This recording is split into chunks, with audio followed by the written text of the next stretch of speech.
Digital मार्केटिङको 20th भिडियोमा तपाईहरु सबैजनालाई स्वागत छ र आज हामी कुरा गर्नेछौँ सेल्स फनेलको बारेमा। अब तपाईले मोस्ट प्रोबेबली यो फनेल त देख्नु नै भएको छ होला। तपाईको गोल भनेको चाहिँ स्टोभमा आगो बाल्नु छ अरे। त्यसको लागि तपाईको मर्तितेल एक ठाउँमा छ र स्टोभ एक ठाउँमा छ। अब त्यो मर्तितेल र स्टोभ छुटाछुटै भएको बेलामा चाहिँ तपाईको स्टोभमा आगो त बल्दैन। त्यसको लागि त्यो मर्तितेल तपाईको स्टोभ भित्र हुनुपर्छ। त्यही भएर हामीहरूले फनेलको युज गर्छौं। अब मर्तितेललाई चाहिँ यो फनेलको थ्रुबाट माथिबाट हालेर हामीहरूले स्टोभ भित्र छिराउँछौं र स्टोभ भित्र मर्तितेल छिरिसकेपछि बल्ल त्यो स्टोभ चाहिँ बल्छ। त्यसरी नै डिजिटल मार्केटिङको केसमा चाहिँ हामीहरूले फनेल सेम नै हुन्छ। मर्तितेल भनेको तपाईको लिड्स हो जो फ्युचरमा गएर तपाईको कस्टमर बन्न सक्छ। स्टोभमा आगो बल्नु भनेको तपाईको अब्जेक्टिभ हो जुन तपाईको आफ्नो प्रोडक्ट अथवा सर्भिस सेल गर्नु त्यो हुन सक्छ र फनेल भनेको चाहिँ प्रोसेस हो। हामीहरूले मर्तितेललाई फनेलमा छिराएको जसरी नै लिडलाई पनि फनेल भित्र छिराउनु पर्छ र त्यो फनेलको माथिबाट छिरिसकेपछि तलबाट निस्किने बेलामा चाहिँ उनीहरू लिडबाट कस्टमर भएर निस्किनु पर्छ। त्यही भएर चाहिँ हामीहरूले सेल्स फनेलको युज गर्छौं। अब सेल्स फनेल भनेको के हो भनेर चाहिँ म तपाईहरुलाई केही कुरा अलिकति बुझाउन चाहन्छु। It is a process of making leads into customers. अब लिड्स भनेको चाहिँ त्यस्तो टाइप अफ अडियन्स हो जो तपाईको प्रोडक्ट अथवा सर्भिसमा चाहिँ इन्ट्रेस्टेड छ र उनीहरूले चाहिँ आफ्नो नाम, इमेल, फोन नम्बर, कुनै न कुनै कन्ट्याक्ट डिटेल्स तपाईलाई दिएको छ। अब त्यो प्रोसेस हो जसमा चाहिँ हामीहरूले त्यो लिडलाई चाहिँ कस्टमरमा कन्भर्ट गर्न सक्छौं। सेल्स फनेल भनेको चाहिँ त्यो बीचको एउटा प्रोसेस हो। Each step that someone has to take to become your customer। अब सेल्स फनेल भनेको एउटा प्रोसेस हो र त्यो प्रोसेस भित्र पनि फ्यु स्टेप्सहरु हुन्छ। अब तपाईको लिड छ, त्यो लिडले चाहिँ स्टेप फलो गर्दै गर्दै गर्दै गइसकेपछि लास्टमा गएर चाहिँ उनीहरु कस्टमर बन्छ। अब सेल्स फनेलको युज चाहिँ धेरै केसमा लाग्छ। अब तपाईलाई फर्स्ट कुरा भन्छु, मैले प्रिभियस भिडियोजहरुमा मेरो धेरै भिडियोमा यो कुरा भनि नै रहेको हुन्छु। मोस्ट अफ द टाइम नेपालमा जति पनि कम्पनीजहरु छ उनीहरुले एकदम सेल्स वाला चाहिँ एड रन गरिरहेको हुन्छ। फेसबुक ओपन गर्नु भयो भने 100 वटा एड देख्नुहुन्छ र 100 वटा एडले नै यति रुपैयाँमा यो रुपैयाँमा यो, यसमा अफर, यो अफर भनेर चाहिँ सेल्स मात्रै गरिरहेको छ क्या। तर हामी जुन अडियन्स छौं नि, अहिले हामी भित्र पनि एउटा प्रब्लम आइसकेको छ। त्यसलाई चाहिँ एड ब्लाइन्डनेस भनिन्छ। फेसबुकमा एउटा सेल्स एड आयो, त्यो देख्नेबित्तिकै हामीले स्क्रोल गर्दिहाल्छौं, त्यसलाई फुल्ली इग्नोर गरिदिन्छौं। किन भन्दाखेरि चाहिँ हामीहरुलाई अब त्यो सेल्स गर्ने वाला एड मन पर्न छोडिसक्यो। कसैले भ्यालु दिइराको छ भने त्यो चाहिँ हामीहरूले कन्ज्युम गर्छौं, तर कसैले चाहिँ सेल्स गरिरहेको छ भने त्यो चाहिँ हामीहरूले फुल्ली इग्नोर नै गरिदिन्छौं। तपाई आफ्नो एक्जाम्पल लिनुस्। बिहान तपाई उठ्नुहुन्छ, ब्रश गर्नुहुन्छ, चिया खाँदै फेसबुक खोल्ने बेलामा चाहिँ तपाईले किन फेसबुक चलाउनुहुन्छ भन्दाखेरि तपाईले कन्टेन्ट कन्ज्युम गर्न चलाउनुहुन्छ, एन्टरटेनमेन्ट अर इन्फर्मेसनल कन्टेन्ट। तपाईको साथीभाइहरूले के गरिरहेको छ भनेर त्यो कुरा हेर्न चाहनुहुन्छ। तर त्यो बेलामा तपाईलाई कुनै एउटा एड आयो, ल यो अफर छ, यतिमा यो किन्नुस् भनेर भन्यो भने तपाईले त्यो किन्नु हुन्छ त? आफै सोच्नुस्। अभियसली किन्नुहुन्न। म किन्दिन। किनभने हामीहरूले त्यो टाइम फेसबुक ओपन गरेको बेलामा त्यो टाइममा हामीसँग त्यो प्रोडक्ट पर्चेज गर्नको लागि बाइङ माइन्डसेट छैन। हामीहरूले यो किन्छु नै भनेर चाहिँ सोचेको छैनौं। हुन सक्ला 100% मा चाहिँ 5% चाहिँ यस्तो अडियन्स पनि हुन्छ जसले त्यो प्रोडक्ट चाहिँ किन्छु भनेर चाहिँ पहिले माइन्ड मेकअप गरिसकेको हुन्छ। ठ्याक्क उनीहरूले त्यो एड देख्छ फेसबुकमा र पर्चेज गरिहाल्छ। तर मोस्ट अफ द टाइम चाहिँ त्यो केस चाहिँ हुँदैन। हामीहरूले चाहिँ केमा फोकस गर्नुपर्छ भने चाहिँ भ्यालु दिनुपर्छ, एकदमै धेरै भ्यालु दिनुपर्छ, लास्टमा गएर सेल्स गर्नुपर्छ। कसैले पनि सेल्स गर्ने बेलामा तपाईको अडियन्स तपाईलाई ट्रस्ट गर्नु पर्यो, तपाईको ब्रान्डमा ट्रस्ट गर्नु पर्यो, तपाईको प्रोडक्ट अथवा सर्भिस के बेच्नुहुन्छ भनेर उहाँहरूलाई थाहा हुनु पर्यो। तर अहिलेको टाइममा चाहिँ त्यो केही कुरा पनि थाहा हुँदैन। डाइरेक्टली फेसबुकमा एउटा पेज बनायो, एड रन गर्यो, पेज बनायो, एड रन गर्यो। त्यो प्रोसेस चाहिँ एकदम गलत छ र त्यसको लागि नै हामीहरूले चाहिँ सेल्स फनेल युज गर्छौं। सेल्स फनेलको युजबाट चाहिँ 1000 वटा लिड आएको छ फर एक्जाम्पल। अब त्यो 1000 वटा लिड नै कस्टमरमा कन्भर्ट हुन्छ भन्ने चाहिँ छैन। सेल्स फनेल भनेको बीचको प्रोसेस हो। यहाँ 1000 वटा लिड छ, यहाँ कस्टमर छ। सेल्स फनेल भनेको चाहिँ बीचको एउटा प्रोसेस हो। लिड जब त्यो सेल्स फनेल भित्र छिर्छ नि, त्यो बेलामा चाहिँ सेल्स फनेल भित्र पनि फ्यु स्टेप्सहरु हुन्छ। त्यो स्टेप्स फलो गर्दा गर्दा गर्दा 1000 जनाबाट चाहिँ त्यहाँबाट फिल्टर हुँदै हुँदै हुँदै हुँदै गएर 100 जना तपाईको कस्टमर हुन सक्छ। सो सेल्स फनेल भनेको चाहिँ स्टेप्स हो जसबाट चाहिँ लिड्सलाई चाहिँ कस्टमरमा कन्भर्ट गराउन सकिन्छ। By examining your sales funnel, you can optimize your sales and marketing efforts। तपाईले सेल्स फनेलको राम्रोसँग इम्प्लिमेन्टेसन गर्नुभयो आफ्नो बिजनेसमा। तपाईको प्रोडक्ट अथवा सर्भिस छ, त्यो कुरा तपाईले बेच्नु पर्ने छ, त्यो तपाईको गोल हो। त्यसको लागि तपाईले चाहिँ लिडहरु कलेक्ट गर्नुहुन्छ, लिडलाई सेल्स फनेलमा छिराउनुहुन्छ, कस्टमरमा कन्भर्ट गर्नुहुन्छ। त्यही केसमा हामीहरूले सेल्स फनेल बनाइसकेपछि चाहिँ हामीहरूले सेल्सको लागि के इफर्ट लगाइरहेको छौं, त्यो सेल्स गर्नको लागि चाहिँ मार्केटिङ हामीहरूले कस्तो गरिरहेको छौं भनेर चाहिँ त्यो सेल्स फनेलबाट नै त्यो सेल्स फनलको हेल्पबाट चाहिँ हामीहरूले चाहिँ मार्केटिङ एफर्टमा चाहिँ हामीहरूले केही चेन्जेस गर्न सक्छौँ, त्यसलाई झन् अप्टिमाइज गर्न सक्छौँ, राम्रो वेमा चाहिँ हामीले झन् मार्केटिङ गर्न सक्छौँ आफ्नो सेल्स फनललाई हेरेर। सेल्स फनलको स्टेजेसको बारेमा कुरा गरौँ। सेल्स फनलमा चाहिँ 3टा स्टेज हुन्छ, top of the funnel, middle of the funnel र बटम अफ द फनल।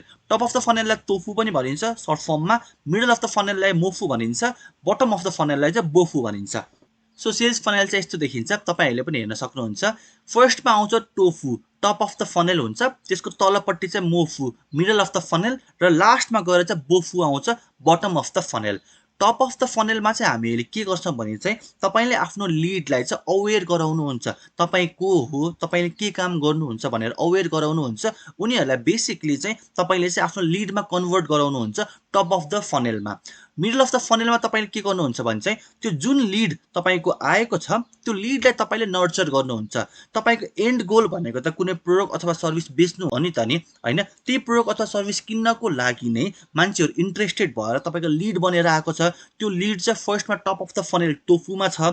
अब मिडल अफ द फनल मोफुमा चाहिँ तपाईँले त्यही लिडलाई चाहिँ नर्चर गर्नु पर्यो। कसरी भन्दाखेरि चाहिँ तपाईँले भ्यालुएबल कन्टेन्टहरू प्रोभाइड गर्नु पर्यो। जुन प्रब्लम उनीहरूले फेस गरिरहेको छ त्यसको लागि चाहिँ कुनै न कुनै सोलुसन दिइराख्नु पर्यो तपाईँले फर इक्जाम्पल तपाईँको चाहिँ हाउ टु लुज वेट भनेर चाहिँ तपाईँको चाहिँ एउटा डाइटको एउटा प्लान छ अरे, त्यो तपाईँको प्रोडक्ट चाहिँ तपाईँलाई बेच्नु छ अरे, त्यसको लागि चाहिँ मान्छेहरू इन्ट्रेस्टेड भएर लिड बनेर आएको छ तपाईँकोमा। अब मिडल अफ द फनलमा तपाईँले उनीहरूलाई कसरी नर्चर गर्नुहुन्छ भने चाहिँ तपाईँले चाहिँ यो कुराहरू खानुभयो भने तपाईँको वेट कन्ट्रोल हुनसक्छ, तपाईँले यो कुराहरू चाहिँ गर्नु भएन, तपाईँहरूले चाहिँ यो कुरामा अलिक बेसी फोकस गर्नु पर्यो, तपाईँको डाइट यस्तो हुनु पर्यो, तपाईँले यति क्यालोरी खानु पर्यो, तपाईँले यति प्रोटिन लिनु पर्यो भनेर चाहिँ यस्तो टाइप अफ हामीहरूले मोफु मिडल अफ द फनलमा चाहिँ यस्तो टाइप अफ कन्टेन्ट प्रोभाइड गर्छौँ जसले तपाईँको लिडको कुनै न कुनै प्रब्लम सल्भ गर्न सकोस् टु सम एक्सटेन्ट। सो लास्टमा गएर चाहिँ बोफुको पालो आउँछ।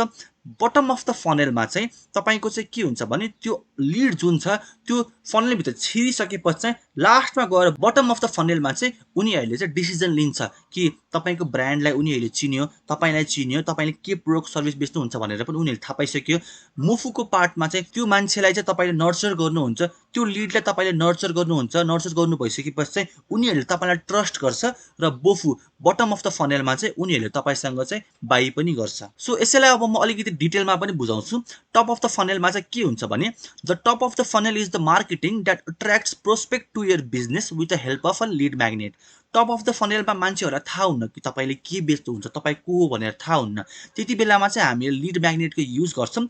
लिड म्याग्नेटको युजबाट चाहिँ उनीहरूलाई चाहिँ हाम्रो ल्यान्डिङ पेजमा चाहिँ हामीले उनीहरूलाई छिराउनु पर्यो। फर्स्टमा चाहिँ कुनै न कुनै प्रब्लम उनीहरूले फेस गरिरहेको छ त्यसको सोलुसन दिनु पर्यो। सोलुसन दिइसकेपछि चाहिँ उनीहरूलाई हामीले फ्रीमा दिनु पर्यो, त्यो सोलुसन पनि लिड म्याग्नेट दिनु पर्यो, फ्रीमा दिनु पर्यो। त्यहाँबाट चाहिँ हामीहरूले फर्स्टमा चाहिँ त्यो लिडहरूलाई चाहिँ हामीले अट्र्याक्ट गर्छौँ। टप अफ द फनलमा चाहिँ त्यो मान्छेहरूलाई अट्र्याक्ट गरेर चाहिँ हामीहरूले लिडमा कन्भर्ट गर्छौँ। सेकेन्डमा आउँछ middle of the funnel. The middle of the funnel is the nurturing your leads to help them solve a problem and build trust. Middle of the फनलमा चाहिँ हामीहरूले त्यो अडियन्स त्यो लिडको चाहिँ कुनै न कुनै प्रब्लमलाई सल्भ गर्छौँ र त्यहाँबाट चाहिँ ट्रस्ट बिल्ड गर्छौँ।